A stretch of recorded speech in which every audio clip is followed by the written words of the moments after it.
서울시립대 2013학년도 수시 인문계열 A형 문제 보겠습니다. 시립대는 2013학년도에 A형과 B형 시험을 치렀는데 두 유형 간에 있어서 두드러진 차이점은 없습니다. 동일한 유형의 출제가 지원하는 학과에 따라서 두 가지로 나눠질 뿐입니다.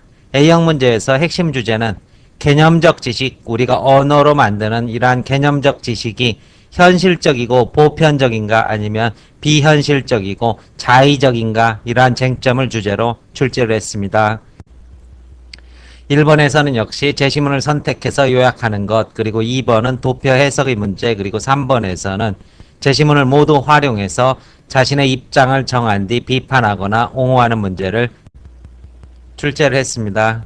이 문제와 관련해서 학생 여러분들은 배경 지식에 탑재된 언어의 이중성에 관한 강의를 듣게 된다면 문제에 대한 이해를 좀 더 심층적으로 할 수 있을 것입니다. 여기에서는 배경 지식 자체는 포함시키지 않았습니다. 제시문의 키워드 보겠습니다. 제시문 가에서는 개념적 지식의 비현실성과 자의성을 강조를 하고 있는데, 호랑이의 사전적 정의에 따라 호랑이의 모습을 하고 있는 동물이 있을 수 있지만 그것이 실제로는 호랑이가 아닐 수 있다고 이렇게 주장을 하면서, 호랑이의 정의는 우리가 일반적으로 호랑이를 어떻게 이해하고 식별하는지를 반영한다고 할 때 가는 정의와 정의 대상 간의 필연성을 부인함으로써 대상에 대한 우리 개념이 부정확할 수 있음을 제시하는 걸 이렇게 이해할 수 있을 것이고, 제시문 나에서는 색채의 보편성을 제시를 하고 있는데, 기존 연구에서 색채어가 세 개를 자의적으로 분할하고 색채의 사용 경계가 언어마다 다르다고 이렇게 주장해 왔지만, 여기에 대해서 새로운 연구는 색채의 경계는 언어마다 다를 수 있지만 동일한 경계 내의 색채 가운데 전형적인 색을 선택하는 데 있어서는 여러 언어에서 보편성을 띠고 있다는 사실을 지적하면서, 기본 색채어가 모든 언어에서 보편적인 순서대로 발생하고 있는 사실도 제시함으로써 색채 언어의 보편성을 강조를 하고 있습니다. 제시문 다에서는 사회현상에 대한 이론적 명제가 가지고 있는 보편성을 실증주의 과학관에서 지지한다, 이러한 입장을 전개를 하고 있습니다. 따라서 기존의 이론을 통해 새로운 가설을 설정하고 이를 경험적으로 검증할 수 있는 이러한 가설을 수립한 상태에서 이를 검증하기 위해서 측정 도구를 만들고 표본을 추출해서 이를 관찰하는데, 이러한 관찰된 현상은 통계적으로 요약되고 이 과정에서 자료들이 앞서 설정한 가설에 부합하는지를 확인하면서 이를 통해 이론을 받아들이거나 수정할 것을 거부하는 과정을 거쳐서 이론의 보편화 과정이 결정이 된다. 우리는 일반적 경향이나 추세를 이러한 이론을 통해서 파악하기도 하고 이것에 영향을 미치는 변수를 찾아내서 인과적이고 일반적인 법칙과 논리를 구성할 수 있다. 따라서 개념적 지식이 가지고 있는 보편성과 일반성을 지지하는 걸 이렇게 다를 이해할 수 있을 것이고, 제시문 나는 우리가 잘 알고 있는 도라고 말하면 그것은 도가 아니다, 이러한 명제가 압축되어 있습니다. 따라서 우리가 언어나 개념을 통해서 사물을 분별해서 인식하면 사물의 본질에서 멀어질 뿐이다. 장자는 도와 대면하려면 따를 뿐 그것의 그러함을 인식하려는 그러한 시도 자체는 도에 이르지 못하게 된다, 이렇게 지적을 하고 있습니다. 그런데 인간은 이러한 도와 사물의 실제를 언어를 통해 분별해서 바라봄으로써 필연적으로 파생되는 온갖 진의와 시비 등의 인위적 인식에서 자유롭지 못하고 사고를 본질과 유리된 채 파편화시킨다, 이러한 지적을 하고 있습니다. 따라서 장자는 도에 대해서 참과 거짓 그리고 옳음과 그름을 구분하려는 이러한 시도의 무의미성을 경고를 하면서, 도가 조그만 성취에 가려지고 말은 화려한 수식에 가려지면서 유가와 묵가의 이러한 시비가 생겨나면서 세상에 대한 분별심이 확장되었다, 이러한 경고를 하고 있습니다. 따라서 세상을 인간의 개념적 언어와 분별지로 바라볼 때 그 세상은 자신의 시선에 따라 재단된 세상일 뿐 본질이 될 수 없다. 오직 도에 통달하기 위해서는 지혜의 분별을 버리고 분별에 근거하지 않고 하늘의 섭리에 비추어서 세상을 바라보라, 이렇게 충고를 하고 있습니다. 제시문 마에서는 도표를 출제했고, 이 도표는 신체적 폭력과 정서적 폭력의 발생 빈도 그리고 이것이 미치는 영향에 대해서 제시를 하고 있습니다. 그런데 도표의 주요 내용은 이미 답안, 예시 답안에 포함이 된 만큼 답안 자체를 보도록 하겠습니다. 문제 1번과 2번에 대해서는 학원 측에서 예시 답안을 작성했습니다. 답안 보겠습니다. 문제 1번에서는 가를 요약한 뒤 관점이 다른 두 가지 제시문을 찾아서 그 차이점을 밝히라 이렇게 요구를 하고 있습니다. 따라서 첫 문장에는 가와 견해와 관점이 다른 제시문은 나와 다이다. 다른 제시문을 먼저 선택을 해준 뒤 가의 내용을 서술하고 그리고 나머지 제시문 나와 다가 가와 어떻게 다른지 이러한 서술을 해주시면 될 것입니다. 가는 인간이 만든 개념은 자의성을 지닌 만큼 실제를 보편적으로 반영할 수 없다는 입장이다. 주제를 개념화해서 첫 문장에 쓸 것. 따라서 호랑이의 사전적 정의에 나타난 호랑이 모습을 하고 있지만 실제로는 호랑이가 아닌 동물이 있을 수 있다고 지적한다. 호랑이의 정의는 우리가 일반적으로 호랑이를 어떻게 이해하고 식별하는지를 반영한다고 할 때 개념적 정의와 정의의 대상 간 필연성은 부인될 수밖에 없다는 것이다. 결국 가는 대상에 대한 우리 개념이 부정확할 수 있음을 제시, 개념의 보편성을 지적하는 나와 상반된다. 나에서는 색채의 자의성을 부인하고 있다. 색채의 경계는 비록 언어마다 다를 수 있지만 전형적인 색의 선택과 기본 색채에 의해 보편성이 발견되기 때문이다. 같은 맥락에서 다에서는 과학면제가 일반화된 이론으로 정립되는 과정을 제시한다. 실증주의적 화학관에서 사회현상에 대한 접근은 관찰과 가설의 수립, 검증과 통계적 요약을 통해 보편성을 확보한다고 지적한다. 또 사회현상의 일반적 경향이나 추세를 파악하기도 하고 이것에 영향을 미치는 변수를 찾아내서 인과적 모형을 구성한다면서 개념의 보편성을 부인하는 가와 상반된 입장을 보이고 있다. 1번에 대한 답안입니다. 문제 2번에서는 도표 1, 2, 3의 담긴 의미를 모두 찾아내서 서술하라 이런 요구를 하고 있고 400자인 만큼 핵심적인 내용만 기술하셔야 될 것입니다. 표 1과 표 2는 가정폭력의 발생 빈도를 보여준다. 신체적 폭력은 대략 4에서 13.8%의 청소년이 지난 1년 사이 경험했다. 정서적 폭력은 18.6에서 37.2%의 10대들이 지난 1년 동안 겪어야 했다. 즉 신체적 폭력보다 정서적 폭력이 훨씬 더 빈도가 높은 편이다. 표 3과 4는 이러한 폭력이 자아개념과 비행행위에 미치는 악영향을 보여준다.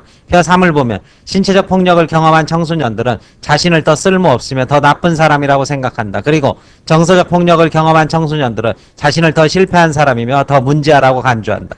즉 청소년에게 자신에 대한 부정적 인식을 강화시킨 것이다.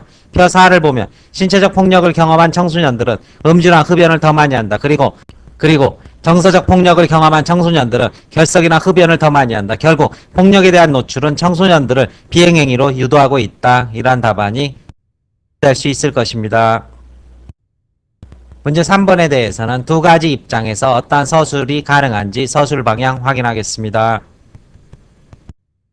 문제 3번에서는 장미라고 말하는 순간 장미가 될 수 없다. 이러한 제시문을 제시한데 여기에 대한 자신의 입장을 정해서 제시문을 모두 활용해서 즉 지지하는 제시문은 논거를 추출하고 반박하는 제시문은 비판하면서 입장을 옹호하라 이런 요구를 하고 있습니다. 따라서 제시문 가와라는 개념의 비현실성과 자의성을 나와 다는 현실성과 보편 그리고 일반성을 강조를 하고 있는 만큼 개념의 비현실성을 주장하는 입장이라면 가라에 나타난 논거에 따라서 나다를 비판하면서 제시문을 옹호하는 그런 서술을 해주셔야 될 것이고 현실성을 주장하는 입장은 나다의 입장에 따라서 가라를 비판하면서 역시 주어진 제시문도 비판하는 그러한 서술을 하셔야 될 것입니다.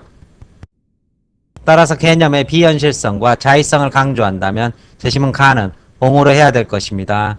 그런데 가에서는 호랑이의 개념적 정의와 실제 호랑이 간의 필연성을 부인함으로써 개념이 부정확할 수 있다 이렇게 말하고 있는데 우리 실제 언어라는 것은 대상을 그럴듯하게 지시할 뿐 대상의 본질을 담을 수 있는 것은 아니다. 우리는 강을 상류, 중류, 하류로 나누지만 실제 어디까지가 상류고 중류고 하류인지에 대한 실제적 구분은 무의미하고 불가능하다. 그리고 우리가 색을 24가지 그리고 48가지 심지어는 수만 가지로 나눈다고 해도 그러한 언어적 구분을 통해서 세상의 모든 색을 설명할 수는 없는 것이고 시간 역시 24시간의 개념으로 나누지만 이것은 편의에 따른 일반적 분류일 뿐 흘러가는 아날로그적 연속체인 시간의 개념을 설명할 수는 없는 것이다. 마찬가지로 장미에 대해서도 우리가 어떠한 개념적 정의나 품종 그리고 장미의 모든 특징을 나열한다고 해도 살아있는 장미 생동감을 언어를 통해서는 형성할 수 없다. 이러한 식의 논리 전개가 가능하게 될 것입니다. 재심은 나에 대해서는 비판적 서술을 전개해야 되는데 나에서는 색채어를 통해서 언어의 보편성을 이야기를 하고 있습니다. 여기에 대해서는 말씀드린 바처럼 우리가 수없이 많은 언어를 동원해서 색에 대한 구분을 한다고 해도 객관적인 색의 모든 세계를 지시할 수는 없는 것이다. 따라서 이러한 색채어라는 것은 단지 유사성만을 지시하는 일시적 수단과 자의적 도구에 불과한 것이다. 같은 맥락에서 우리가 장미에 대해서 수없이 많은 구분을 한다고 해도 각각의 장미가 가지고 있는 민족 간 그리고 개인 간 차이와 특징의 상이성을 일반화시켜서 개념적으로 정리할 수는 없는 것이다. 어떤 사람에게 장미는 사랑의 추억과 향수를 주겠지만 어떤 사람에게 장미는 가시로 인한 아픔을 줄 수도 있고 이렇게 주관화된 개념을 보편적 언어에 담을 수는 없는 것이다. 이러한 서술 역시 전개할 수 있을 것입니다. 재심은 다에서는 과학적 명제에 있어서 이 보편성과 그리고 일반화 가능성을 제시를 하고 있지만 여기에 대해서도 이론은 현실의 추상화에 불과한 것이며 이론은 이론 그 자체에 머물게 되고 현실을 실제로 반영할 수는 없다. 모든 기체를 방정식의 움직임으로 설명하려고 하지만 실제로 그러한 방정식대로 움직이는 기체는 지구상에 존재하지 않는다. 따라서 이상적인 기체의 방정식만을 논의할 뿐 실제 기체의 움직임을 담을 수는 없다는 이러한 이상기체 방정식이 바로 이론의 한계를 잘 보여주는 것이다. 좀 더 가깝게는 경제학에서는 수요 공급으로 시장을 설명하지만 실제 시장은 수요 공급이라는 이상적인 논리에 따라서 움직이지 않는다. 마찬가지로 우리가 장미에 대해서 아무리 이상화된 과학적인 개념 규정을 한다고 해도 끊임없이 현실에서 피어나는 장미는 변종되고 변형되는 모습의 연속일 뿐이다. 이러한 설명을 할 수 있을 것이고 재심은 나는 옹호의 입장으로 전개할 수 있을 것입니다. 세상을 인간의 분별지와 개념적 언어로 바라볼 때 그 세상은 자신의 시선에 따라 재단된 세상일 뿐이라는 이러한 주장에 따라서 현실의 삶은 디지털이 아닌 아날로그다. 즉 단절되고 그리고 파편화된 것이 아니라 끊임없이 흘러가는 연속체의 그러한 모습이 세상의 삶이 된다. 따라서 연속적이고 총체적인 흐름 속에서 파악하는 것이 사물의 본질을 담는 것이고 하나의 개념적 언어로서 사물을 가두게 될 때 우리는 분절성에 빠지게 된다. 하나의 장미를 규정하는 순간에도 장미가 태어날 때부터 그리고 꽃을 피고 사라질 때까지 총체적 흐름을 그때그때의 느낌에 따라서 받아들이는 거지 언어적으로 형상화해서 특정 시기 장미만을 우리가 과학적으로 그리고 분석적으로 접근할 수는 없는 것이다. 이러한 서술이 가능할 것입니다. 이제 개념의 현실성과 보편, 일반성을 강조하는 그러한 입장에서 재심은 가에 대해서는 비판적 논의가 가능하게 될 것입니다. 가에서는 호랑이에 대한 정의가 호랑이와의 이런 필연성이 없다 이러한 주장을 하고 있지만 우리는 개념을 통해서 대상에 대해서 보다 분명하고 명확한 이해가 가능하게 된다. 숫자와 수학 기호의 체계는 바로 실제하지 않지만 개념이 있기 때문에 우리가 만들어낸 가장 고도의 추상화된 엄밀성의 세계라는 사실이 이를 잘 보여주게 된다. 하나의 장미를 볼 때 길가에 핀 장미를 즉각적으로 느끼는 것보다 이 장미가 어떤 품종이고 어떻게 생육되는 것이며 어떤 꽃과 어떤 향기를 가졌다는 것을 개념적으로 정리할 때 우리는 장미에 대해서 보다 깊이 있는 이해를 할 수 있을 것이다. 따라서 개념은 현실을 반영하는 우리 사회의 가장 총체적인 결합체다. 이러한 식의 서술이 가능하게 될 것이고 재심은 나는 역시 옹호지문으로 설명할 수 있을 것입니다. 색채의 경계는 언어마다 다를 수 있지만 보편성이 있다. 마찬가지로 장미 이름도 그리고 장미의 품종도 나라마다 다르지만 거기에는 일반적인 유사성이 담겨져 있다는 사실에서부터 언어의 보편성과 객관성 그리고 일반성을 확인할 수 있다. 마찬가지 맥락에서 우리는 동양과 서양을 떠나서 하루를 24시간, 1년을 12개월 이런 것들로 분류하는 모습은 바로 동서양이 가지고 있는 사고와 언어의 공통성을 보여준다. 이러한 서술이 전개될 수 있을 것이고 재심은 다 또한 옹호 입장에서 서술할 수 있을 것입니다. 실증주의 과학관에서 말하는 일반적인 과학 명제가 가지고 있는 보편적 특징과 마찬가지로 우리가 장미에 대해서 가지고 있는 분석적이고 과학적 기술은 장미를 키우고 그리고 꽃을 얻는 그러한 전 과정에 적용됨으로써 장미에 대한 보편적 이해와 그리고 개념적 이해를 가능하게 하는 것이다. 만약에 장미에 대한 이러한 개념적 정리와 과학적 사유가 없었다면 어떻게 수많은 국가에서 하나의 장미를 키워서 그것을 장미꽃으로 만들어서 시장 속에 유통시킬 수 있었겠느냐? 바로 장미를 대상으로 한 원예 산업이 가능하다는 것이 바로 장미 개념적 과학화가 있었기 때문에 성립될 수 있었던 것이다.